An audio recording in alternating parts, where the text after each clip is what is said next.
Juan José Navarro de Viana y Búfalo. Tolón, 22 de febrero de 1744. El humo de los cañones cubre el horizonte frente a Tolón.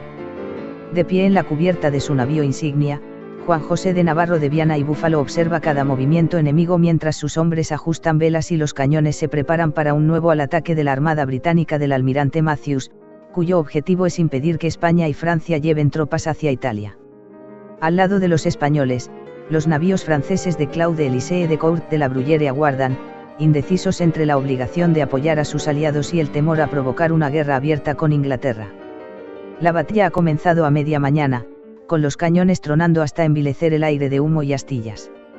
Los españoles están resistiendo y sus navíos, aunque menos numerosos, mantienen la formación con disciplina y valentía, lo que termina por llevar a un frustrado Matthews a ordenar un ataque sin esperar a que toda su línea esté lista, lo que lleva a que algunos barcos británicos se lancen al combate, mientras otros quedan rezagados. Navarro aprovecha el error para atacar con todo lo que tiene y la contienda se convierte en un torbellino de fuego y confusión. Al mediodía, el mar está cubierto de muertos, restos de mástiles y velas desgarradas. Derrotado, Matthews acomete la retirada. Finalmente, la armada británica se aleja y Navarro, herido en la pierna derecha y en la cabeza, al fin se deja caer en cubierta con la satisfacción del deber cumplido, una victoria que dejará expedito el camino marítimo hacia Italia. El personaje. Juan José de Navarro de Viana y Búfalo nació en Messina, Sicilia, el 30 de noviembre de 1687. Su padre fue Ignacio de Navarro, capitán del ejército quien falleció siendo cautivo en Argel, y su madre Livia Búfalo, también de la nobleza siciliana con orígenes españoles. Procedía de una familia de militares, oriundos de Viana y más tarde asentados en Játiva, que había acabado adoptando el nombre de Navarro por su origen. En 1695, esto es, con 8 años, obtuvo plaza en el Tercio Fijo de Nápoles, donde comenzó su aprendizaje militar. Después de 3 años de estudios de humanidades, filosofía y matemáticas, en 1698 pasó como soldado noble al Tercio Viejo de la Mar de Nápoles, donde servía su padre. El duque de Veragua, virrey de Sicilia, firmó en Palermo el 17 de marzo de 1698 la licencia para que el soldado Juan Navarro pasara al estado de Milán a continuar sus servicios en aquel ejército. La Guerra de Sucesión. Navarro, ya alférez, participó en la Guerra de Sucesión en las filas de Felipe de Anjou, sitio de Berrua, 1704, la batalla sobre el río Adda, cuando trató de vadear el enemigo austríaco, o la defensa de Sanoseto, 1705, donde cayó preso, el sitio del castillo de Ceva, en el Piamonte, en el que tomó un puesto avanzado del enemigo, la batalla contra el general Ramante Perela, 1706. Participó junto a su padre y su hermano Ramón en la expedición de socorro a Orán, dispuesta por el marqués de Valdecañas en Cartagena en 1708. A Juan José le correspondió inspeccionar las defensas de la plaza y proyectar su refuerzo. En un asalto de los moros fue muerto Ramón y hecho prisionero el padre, Ignacio, siendo llevado a Argel. 1709. Al mando de una compañía, Navarro tomó parte en la conquista de Alicante y Valencia, sobresaliendo después en la toma del castillo de Mirabete. También estuvo en la batalla de Peñalba y en las acciones de Almenar y Zaragoza, siendo él uno de los 600 oficiales que cayeron en poder del conde de Staremberg. Una vez firmada la paz de Utrecht, 1713 a 1715, el entonces teniente ascendió a capitán efectivo, pasando a mandar en propiedad la compañía de su padre, muerto en el cautiverio en Argel.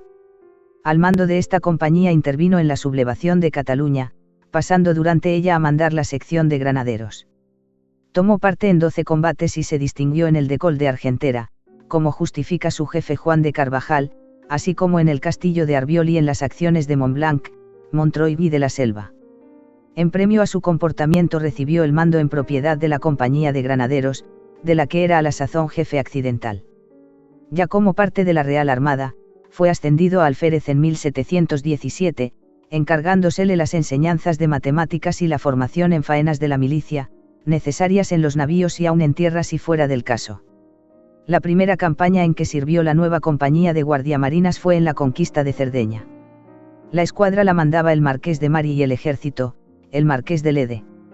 Caller en Cerdeña es una ciudad mediana, residencia de los virreyes. Yo estuve en 1717 cuando la tomamos, en el navío real, haciendo de segundo capitán y mandando 100 caballeros guardiamarinas. El navarro científico, ya como teniente coronel, desarrolló su faceta más intelectual. En 1723 tenía listo un tomo sobre evoluciones, en 1724 terminó el tomo primero de la teoría y práctica de la maniobra, que dedicó al hijo de Felipe V, Luis I, recién ascendido al trono, y redactó además un código de señales para regir los movimientos de la escuadra. En 1725 publicó en Cádiz El capitán de navío de guerra instruido en las ciencias y obligaciones de su empleo, dedicado a José Patiño, por entonces ministro, su protector y amigo. El capitán de navío debe ser instruido en las ciencias matemáticas, en la arquitectura naval y en la táctica de la guerra marítima, pues de su saber depende la conservación de la escuadra y el honor de la nación. Navarro fue ascendido a capitán de fragata en 1728 y un año más tarde a capitán de navío, otorgándosele el mando del navío San Fernando, de 74 cañones. Advierten los historiadores de la gran amistad con el que le distinguieron los reyes. Acarreó a Navarro ciertas envidias, lo que al parecer motivó su destino a América como almirante de una expedición de galeones, aunque antes ideó la simplificación del ejercicio del cañón, y durante el viaje a ultramar inventó el numerar las banderas y parearlas, perfeccionando así las señales. Orán. 1732. Mandando el navío Castilla, Navarro participó en la expedición contra Orán. En ese barco coincidirían junto a él el general del ejército Marqués de Santa Cruz de Marcenado y el por entonces joven Jorge Juan, que hacía sus primeras armas. En la jornada de Orán, Santa Cruz mandaba la primera barcada de tropas que pisó tierra, y Navarro, como más antiguo capitán, las embarcaciones que las llevaba. Dio la orden de bogar hacia la playa a la voz de avanza. Avanza. El primero que llegó a tierra fue el Marqués de Santa Cruz, y el segundo, Navarro. Después de ocupada la plaza de Orán, Navarro fue empleado en el estudio de su defensa. Al retirarse la escuadra del general Cornejo, quedó Navarro en Orán con el Castilla, poniéndose también a sus órdenes el San Fernando. Con estas fuerzas se empleó en el servicio de la guarda de la costa y de asegurar las comunicaciones con Cartagena. En 1737 ascendió a jefe de escuadra. Tenía 52 años de edad y 42 de servicios a la corona. En aquel tiempo publicó el segundo tomo de su gran obra, que tituló Práctica de la maniobra. El arte de la maniobra consiste en conocer con exactitud la disposición de las velas y el gobierno del timón, para que el navío obedezca prontamente a las órdenes del capitán. También se dedicó a hacer un profundo estudio de la ordenanza y redactó un proyecto que fue base para la publicada en 1748 por Joaquín Aguirre y Oquendo. En 1739 dio a la luz en Cádiz una obra sobre matemáticas y maniobra, y al año siguiente concluyó su tomo de geografía nueva y método breve y fácil para aprenderla. La Guerra del Asiento. En 1739 se declaró la guerra a la Gran Bretaña y se dio a Navarro el mando de la escuadra de Cádiz. Con ella operó por el Atlántico hasta Ferrol. Contaba en total con 15 buques, de los que solo 6 eran de la Real Armada, siendo los demás de la Carrera de Indias. Se le dio orden de salir para Barcelona, donde se alistaba un convoy de tropas destinadas a Italia, enviadas en socorro del duque de Montemar.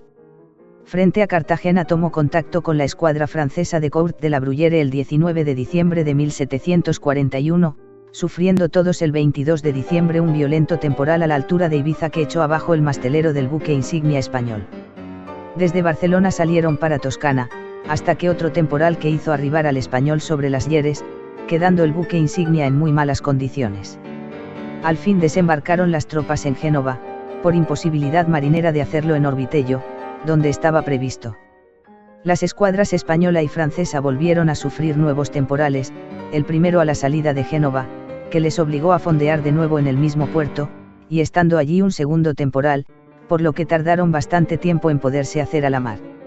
El 24 de enero de 1742 llegaron a Tolón, en donde permanecieron 18 meses bloqueados por la escuadra británica del almirante Nicholas Haddock, y después por el vicealmirante Matthews.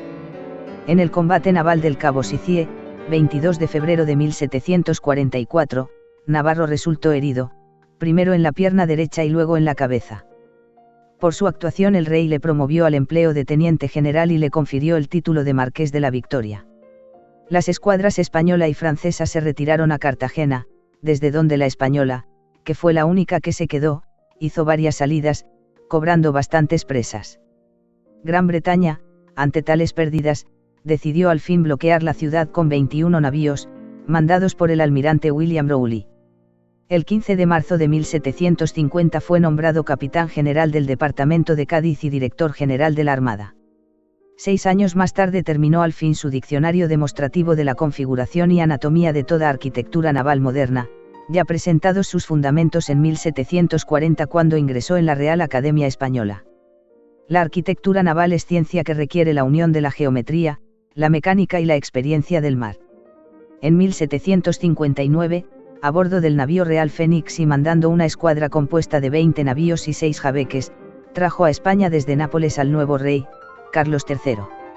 En este viaje se puso en práctica el código de señales ideado por Navarro y que hasta el momento no había sido aprobado en la Española por oposición de algunos generales, pese a las favorables opiniones de Jorge Juan y Antonio de Ulloa.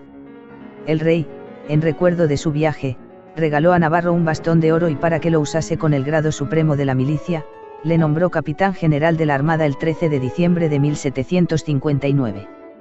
Cuando iba al timón de la falúa real, le hizo cubrirse y después le regaló dicha embarcación nada más atracar en el muelle de Barcelona.